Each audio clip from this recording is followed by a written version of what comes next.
طب انا عايز اجيب لاب العمر وانساه، وكمان محتاجه عشان اشغل كل الالعاب الحديثه، وكمان بيطلب مني ان انا اعمل شغل زياده في البيت، وكمان عايز اللاب يكون بيدعم وبيشغل كل البرامج الحديثه وبيشغلها بكل كفاءه زي ادوب بريمير وافتر افكت والفوتوشوب والاوتوكاد والالستريتور والريفت وكل البرامج الحديثه. ومش بس كده يا باشمهندس، ده انا كمان عايز لاب مش تقيل عشان ما يتعبش ظهري في الشيل. حلوه قوي الاسئله دي، وكل يوم بنتسال عليها وهنجاوب عليها في العرض ده بمنتجات من شركه اتش بي وشركه ديل. انا ايمن عزب ودي قناه AI Store Computer Service. بسم الله والصلاة والسلام على رسول الله. لو أول مرة تشوفنا فاحنا بنقدم أقوى محتوى عن بيع الأجهزة الاستيراد، وبنساعد العميل في إنه يختار الجهاز الأنسب لكل احتياجاته.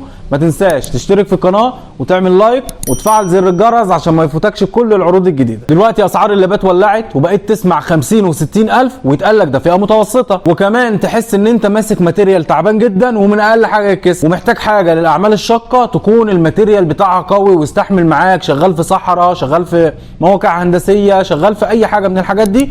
ان شاء الله الحاجات اللي معانا النهارده هتستحمل معاك. ومحتاج حاجه تسد معاك في الشغل، وكمان بطاريه تقعد معاك اكبر وقت ممكن، وكمان خفيف وشكله شيك وانسيابي. وجبنا لك النهارده 4 عروض ان شاء الله تنال اعجابكم. اول عرض معانا هو لاب ديل 5490، ده لاتيتيود 5490، بيبقى عليه بروسيسور كور اي 5 من الجيل الثامن، رقمه 8250 يو. التردد بتاعه بيكون 1.6 جيجا هرتز، وماكس تربو بيوصل ل 3 و4، وده بيكون 4 كور و8 ثريد و6 ميجا كاش. يعني هيشتغل معاك برمجه، وهيشتغل معاك وورد واكسل وتصفح وانترنت بصوره رهيبه جدا جدا. عليه رام 12 جيجا دي دي ار 4 وقابله للزياده، وعليه هارد اس اس دي 256 جيجا، وعليه فيجا انتل. ومش بس كده، ده كمان اللاب فيه الكيبورد باك لايت، يعني بمجرد ما بنشغل اللاب كده هنوريه برضو لحضراتكم في الوصف بتاعه، ونشوف دلوقتي اللاب هيفتح معانا ويندوز في قد ايه. يعني احنا مثلا بقالنا ثانيتين 3، خد لك كمان 3 ثواني اللاب في 6 ثواني بقى فاتح معاك.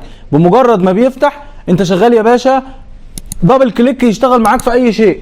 ما شاء الله سرعات وحالات، حاله محترمه جدا جدا. ومش بس كده، ده اللاب بيتقلب معاك 180 درجه، يعني تقدر تشتغل بيه بالصيغه دي كده ما عندكش اي مشكله. والمفصلات بتاعته، معنى ان اللاب يتعامل معانا بالطريقه دي يعني المفصلات بتاعته قويه جدا جدا للناس اللي بتشتكي ان المفصلات بتتكسر.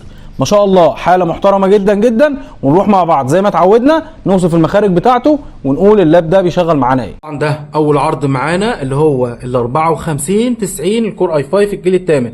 هشغل لك اللاب عملي كده واقول لك اللاب بيفتح في قد ايه. احسب معايا من دلوقتي 10 ثواني بالظبط وهتلاقي اللاب فتح معاك ويندوز، مش جاب رساله ان هو هيخش، لا هيكون دخل خلاص. 10 ثواني خلصوا يا هندسه. البروسيسور معانا اهو، بيكون انتل كور اي 5 8250 يو، بيكون 1.6 جيجا هرتز، رامات 12 جيجا دي دي ار 4. طبعا الشاشة 14 انش. احنا شفنا خلاص البروسيسور وشفنا الرامات.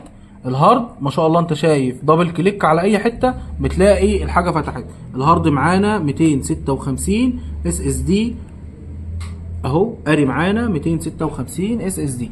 طبعا كارت الفيجا بيكون انتل.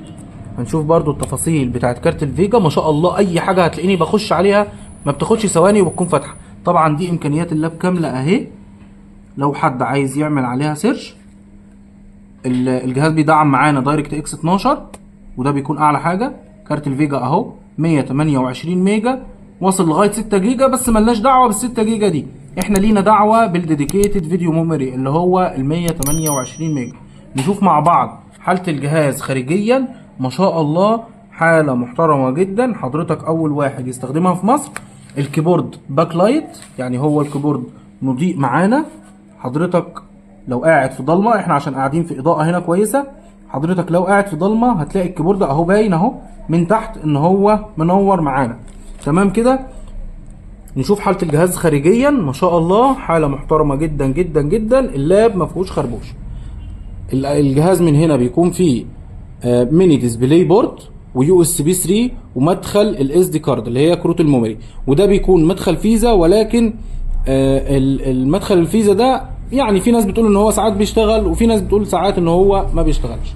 الناحيه الثانيه بيكون عندنا يو اس بي 3 ومدخل الفيجا ومدخل السماعات. من ورا بيكون عندنا HDMI لو عايز توصل للجهاز او اللاب على شاشه خارجيه، تلفزيون بتاع الكلام دوت، مفيش اي مشكله. عندنا USB 3، عندنا مدخل الشاحن والشاحن معاه الشاحن الاوريجينال بتاعه، وفي مدخل السيم كارد لو عايز تحط عليه شريحه. طبعا دي التهويه بتاعه الجهاز. وعندنا مدخل الايثرنت، نقدر نوصل كابل النت عادي مفيش اي مشكله. الجهاز طبعا فيه بلوتوث وفيه واي فاي والكيبورد باك لايت وحاجه محترمه جدا جدا. وزي ما شفنا حاله اللاب عامله ازاي، نقول المواصفات بتاعته من تاني عشان الناس ما تتلخبطش. هو لاب ديل 5490 لاتيتيود، عليه بروسيسور كور اي 5 من الجيل الثامن، وعليه رامات 12 جيجا DDR4 وهارد SSD 256 جيجا. وزي ما شفنا في كل المخارج. واللاب ده فقط وحصري لعملاء شركه AI ب 8250 جنيه بس حتى نفاذ الكميه. ودينا عمالين نعمل لك عروض والدنيا ساقعه ورمضان داخل علينا. لو وصلت لغايه هنا في الفيديو ما تنساش تشترك في القناه وتعمل لايك وتفعل زر الجرس عشان ما يفوتكش كل العروض الجديده. وما تنسوش شهر فبراير بيخلص، وزي ما وعدناكم هنعمل بث مباشر في اول شهر مارس، وهنعمل فيه سحب عشوائي هنكسب 3 اشخاص من الناس اللي اشتروا مننا في خلال شهر فبراير، وبامر الله هنقدم لهم هدايا قيمه ان شاء الله. ونروح للعرض الثاني. هو لاب من شركه ديل برضو، رقمه 3510، عليه بروسيسور كور اي 5 من الجيل ال11، رقمه 1135 G7. البروسيسور ده من احسن البروسيسورات اللي نزلت الجيل ال11 تما، وده بيكون 2.4 جيجا هرتز وماكس تيربو بيوصل ل 4.2 جيجا هرتز، وبيكون 4 كور و8 ثريد و8 ميجا كاش، وعليه رام 16 جيجا DDR4، وعليه هارد SSD 256 جيجا، وعليه كارت فيجا نيفيديا MX 350 2 جيجا DDR5. ومش بس كده، ده اللاب شكله حديث جدا وحاجه محترمه جدا جدا جدا، والشاشه بتاعته 15 و6 انش. وزي ما اتعودنا مع بعض نشوف حاله الاجهزه ونوصف المخارج بتاعته. ده العرض الثاني اللي معانا اللي هو الديل 3510. طبعا حاله اللاب ما شاء الله حاله محترمه جدا جدا جدا جدا. الشاشه بتاعته بتكون 15 و6 انش. نشغل اللاب كده ونسمي الله. طبعا دي العلامه الجديده بتاعه الكور اي 5 فيما فوق الجيل العاشر، يعني فوق الجيل العاشر هتلاقي العلامه الزرقاء دي، والعلامات التانية بتكون اللي هي القديمه. طبعا اللاب برضو 10 ثواني كان فاتح معانا ويندوز، ما شاء الله حاجه محترمه جدا جدا جدا. طبعا هو فتح AI ستور، فتح AI ستور اهو. طبعا اللاب عليه ويندوز 11. نشوف كل الامكانيات بتاعته.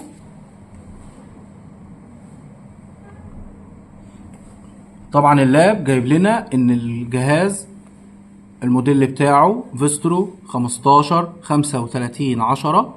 طبعا عليه جينيريشن 11. البروسيسور اهو انتل كور اي 5 1135 G7 2.4 جيجا هرتز، رام 16 جيجا DDR4. طبعا هو مدعم لدايركت اكس 12. عندنا بيكون في كارتين شاشه. اول كارت شاشه اللي هو بيكون 128 ميجا ده الانتل، وبيكون عندنا الكارت النيفيديا الديديكيتد اهو 2 جيجا واصل لغايه 10 جيجا. ملناش دعوه بال10 جيجا دي، احنا لينا بالديديكيتد بتاعه الاساسي اللي هو 2 جيجا، والموديل بتاعه اهو نيفيديا جي فورس MX 350. طبعا اللاب حاله محترمه جدا جدا زي ما حضرتك شايف. نوصف المخارج بتاعته. طبعا بيكون من عندنا هنا مدخل للتايب سي، وتقدر تشحن من دي كمان، وعندنا USB 3، وعندنا HDMI، وعندنا مدخل الشاحن. يعني في مدخلين شاحن نقدر نوصل عليه مفيش اي مشكله. عندنا مدخل السماعات هنا، طبعا الايثرنت، ومدخل USB 3 تاني، ومدخل SD كارد عايز توصل عليه كارت ميموري مفيش اي مشكله.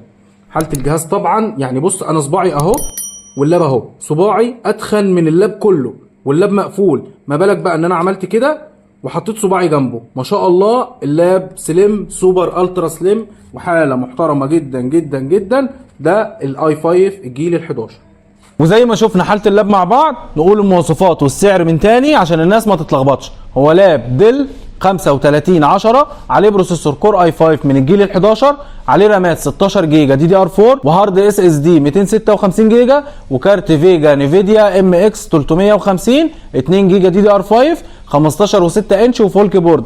واللاب ده فقط وحصري لعملاء شركه اي اي ب 17000 جنيه حتى نفاذ الكميه. ولما يكون جيل 11 وبالسعر ده وكمان كارت فيجا نيفيديا يبقى يا بلاش والله يا جماعه، والكميه محدوده، الحق قبل نفاذ الكميه. ونروح للعرض الثالث اللي معانا على نفس اللاب ولكن البروسيسور مختلف ويكون اعلى في البروسيسور بتاعه. شايف احنا بنحافظ على حاله اللابات يا جماعه من التراب، بنلفه في الاسترتش لاجل بس ان حاله اللاب تفضل زي ما حضرتك احنا جبناه من بره مصر، حضرتك اول واحد يستخدمه في مصر تاخد اللاب فابريكا ان شاء الله.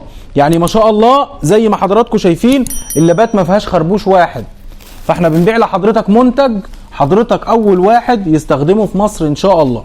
طيب اللاب ده كور اي 7 من الجيل ال11، نفس اللاب ونفس الموديل، والبروسيسور ده بيكون كور اي 7 من الجيل ال11 رقمه 1165 جي 7. البروسيسور ده بيكون التردد بتاعه 2.8 جيجا هرتز وماكس تيربو بيوصل لغايه 4.7، يعني ما شاء الله سرعه خرافيه. بيكون 4 كور و8 ثريد و12 ميجا كاش، يعني هيشغل معاك كل الالعاب الحديثه وكل البرامج الحديثه ان شاء الله. واللاب ده عليه رامات 16 جيجا دي دي ار 4 وهارد اس اس دي 512 وفيجا نيفيديا 2 جيجا دي دي ار 5 ام اكس 350، يشغل معاك كل الالعاب الحديثه، يشغل معاك كل البرامج الحديثه. وزي ما اتعودنا نوصف المخارج بتاعته وهي نفس المخارج بتاعه اللاب الثاني. ده العرض الثالث معانا وهو الكور اي 7 الجيل ال11.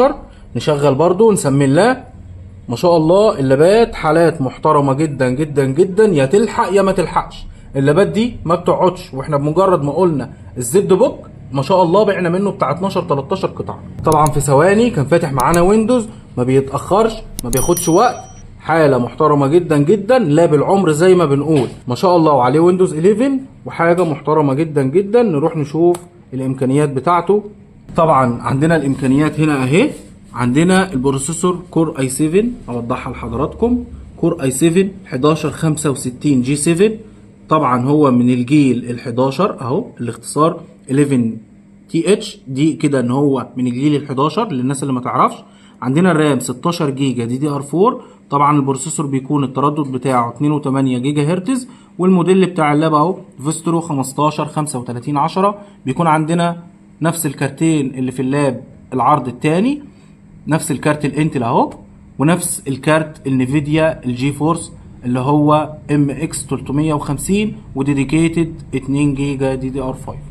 طبعا نفس الحاله بتاعت الاجهزه كلها يا جماعه عندنا ما شاء الله، حاله محترمه جدا جدا جدا. مفيش حد هيصور لك لاب بالتفصيل ده كله وهيقول لك المخارج بتاعته اهي ويوصف لك كل حاجه. احنا لاجل المصداقيه وعملائنا الكرام بنوريك كل حاجه. طبعا تايب سي، عندنا يو اس بي 3، اتش دي ام اي، مدخل الشاحن، والناحيه الثانيه بيكون عندنا مدخل الاس دي كارد واليو اس بي 3، وعندنا مدخل اللان ومدخل السماعات. يا جماعه انتوا مش متخيلين الرفع بتاع اللاب عامل ازاي، يعني في فرق ما بين صباعي وما بين اللاب، يعني ما شاء الله حاجه محترمه جدا جدا. ومش بس كده، ده ماتيريال قوي ان شاء الله لكل الناس اللي هتاخده وهيستحمل شغل جدا جدا جدا. وزي ما وصفنا حاله الجهاز وشفنا المخارج بتاعته، نعيد المواصفات من تاني عشان الناس ما تتلخبطش. هو لاب ديل 3510، عليه بروسيسور كور اي 7 من الجيل ال11، عليه رامات 16 جيجا دي دي ار 4، وعليه هارد اس اس دي 512، وعليه فيجا نيفيديا ام اكس 350 2 جيجا دي دي ار 5، وفقط وحصري لعملاء شركه اي اي ب 19000 جنيه بس حتى نفاذ الكميه. ونروح للعرض الرابع اللي معانا وهو لاب من احسن ما انتجت شركه اتش بي ومن احسن اللابات اللي دخلت مصر عموما، هو لاب اتش بي زد بوك جي 7. الناس النهارده بتطلع تعمل لك عروض على الزد بوك الجي 3 الاي 7 السادس، وبتعمل لك عروض على الجي 4. انا جايب لك النهارده الجي 7، يبقى تقدر الكلام ده وتعمل لي لايك جميل، انا مش عايز منك غير كده، وتشترك في القناه. معانا اللاب ده اسمه اتش بي زد بوك جي 7، عليه بروسيسور كور اي 7 من الجيل العاشر. البروسيسور ده بيكون رقمه 10750 اتش، والفئه بتاعه الاتش هي من اعلى الفئات اللي موجوده في البروسيسورات، واعلى حاجه اتصنعت هو الاتش. اللاب اللي قدام حضرتك ده الجهاز بيبقى ماتيريال حديد بالكامل، ماتيريال ميتال بالكامل، وكمان هو مصمم لك التاتش باد زي الماك يعني ما شاء الله حاجه محترمه جدا جدا. اللاب ده بيكون برامات 32 جيجا دي دي ار 4 وهارد اس اس دي 512 وعليه كارت فيجا نيفيديا تي 1000 نيفيديا كوادرو 4 جيجا دي دي ار 5 يشغل معاك كل الحاجات الحديثه وكل البرامج الحديثه وكل الالعاب الحديثه. يعني مفيش حاجه حرفيا اللاب ده مش هيشغله. وزي ما اتعودنا مع بعض نروح نشوف حاله الاجهزه ونوصف المخارج بتاعتها. طبعا ده الوحش بتاع عرض النهارده والعرض الرابع والاخير. ما شاء الله حاله محترمه جدا جدا. احنا شغلنا اللاب اهو، ماتيريال محترم جدا جدا جدا، كله ميتال. سماعات استوديو، عندك كيبورد باك لايت، عندك فينجر برينت تقدر ان انت تعمله بالبصمه بتاعت حضرتك، مفيش اي مشكله. الجهاز بيكون ميتال بالكامل. ومش بس كده، ده تاتش سكرين. عندنا المخارج من هنا HDMI USB 3 مدخل الايثرنت، والناحيه الثانيه بيكون عندنا طبعا تايب سي، وعندنا 2 USB 3 ومدخل السماعات. حتى بص ما شاء الله اللاب بيفتح عامل ازاي، حرف الزد ما شاء الله حاجه محترمه جدا جدا جدا. كان 10 ثواني وكان فاتح معانا مفيش اي مشكله. طبعا اللاب ده معانا تاتش سكرين وحاجه محترمه جدا جدا جدا، من النوادر اللي بتنزل مصر. اللاب ده حرفيا ما بينزلش كتير. نشوف البروسيسور كده مع بعض. البروسيسور اهو i7 10750H. طبعا بيكون 2.6 جيجا هرتز، رامات 32 جيجا دي دي ار 4 اهم، 32 جيجا دي دي ار 4.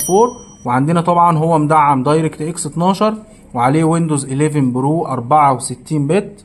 عليه كارتين شاشه، واحد انتل 128 ميجا اللي هو اليو اتش دي جرافيك فاميلي، وعليه الكارت النيفيديا الكوادرو التي 1000 ده 4 جيجا دي دي ار 5. بص كاتب لك ديزاين هنا اهو. عارف معنى كلمه ديزاين دي؟ ان هو بيشغل مع حضرتك كل حاجه حرفيا في البرامج الهندسيه.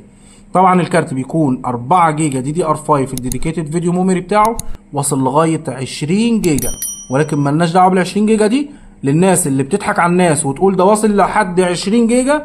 لا، الديديكيتد بتاع اللاب بيقول لك ان هو 4 جيجا دي دي ار 5. وطبعا اللاب معانا تاتش سكرين وحاجه محترمه جدا جدا جدا. وطبعا ده الهارد الاس اس دي ال 512، نقدر نزود له هارد تاني مفيش اي مشكله. وتاتش ما شاء الله حاجه محترمه جدا جدا جدا. ربنا يبارك لاصحاب النصيب. وطبعا عندنا كيبورد باك لايت. طبعا الكيبورد باك لايت يعني هو عشان الاضاءه قويه هنا فمش هيبان قوي. ممكن عند زرار الشيفت اهو منور مع حضرتك. لو الاضاءه عندنا اقل هتلاقي ان الكيبورد منور بصوره كويسه جدا جدا جدا. حاله اللاب ما شاء الله حاله محترمه جدا جدا جدا. طبعا وزي ما شفنا حاله الجهاز، نقول المواصفات بتاعته من تاني. واللاب ده ما فيش منه كميه كبيره، يعني هما مثلا بتاع 15 لاب ولا حاجه.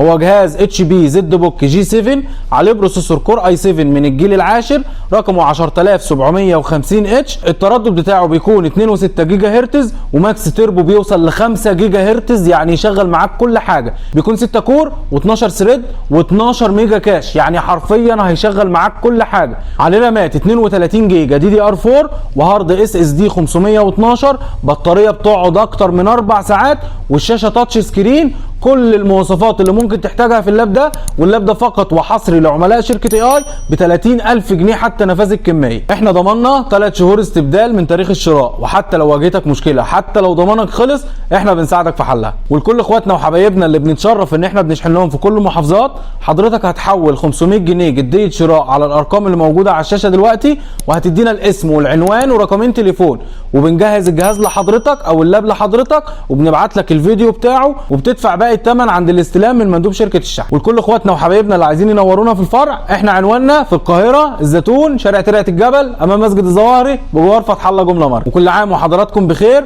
ربنا يتقبل منا ومنكم صالح الاعمال، والسلام عليكم ورحمه الله وبركاته. AI Store Computer Service.